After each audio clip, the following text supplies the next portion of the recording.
Matapos ang matagumpay sa nakampanya sa 2025 Phil Cycling National Championships per Road, ibabaling ng national team cyclist sa sina Jermaine Prado at Marcelo Felipe ang kanilang atensyon sa 33rd Southeast Asian Games. Yan ang ulat ni teammate Rafael Bandayrel. Namayagbag ang national team veterans na sina Jermaine Prado at Marcelo Felipe sa katatapos lamang na 2025 Phil Cycling National Championships for Road kamakailan.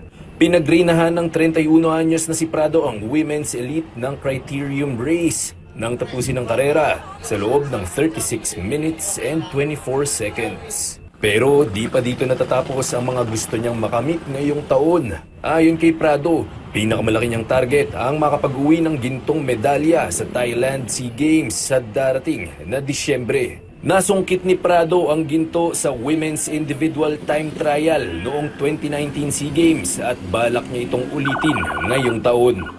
Yun po yung pinaghahandaan po namin ngayon at talagang nagpipray ako at umaasa na magkakambak po. At ang magpo-focus po ako sa individual time trial po. Last na SEA Games ko po kasi gold ako 2019, so yun po.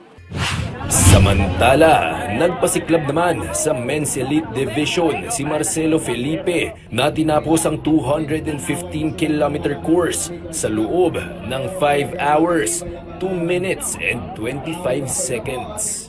Ayon sa 35 anyos na si Felipe, pinaghandaan niya talaga ang National Championships upang patunayan na karapat dapat siyang manatili sa national team at mapabilang sa mga ipapadala sa Thailand upang sumalang sa Multisport Biennial Meet.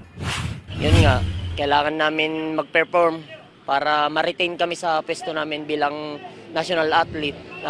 Yun nga, sa nakuha ko naman ngayon. Kaya bale, depende sa mga coaches kung sino-sino yung mga rider na dadalhin sa SEA Games 2025 sa Thailand. So, abang-abang lang po kami. Sa ngayon, mahaba-haba pa ang panahon upang makapaghanda ang mga pambansang siklista sa paparating na 2025 SEA Games. Pero sa Abril, muling sasalang sa mahaba-habang pedala ng mga top cyclist ng bansa sa pagbabalik ng Tour of Luzon sa Abril. Rafael Bandayrel para sa Atletang Pilipino, para sa Bagong Pilipinas.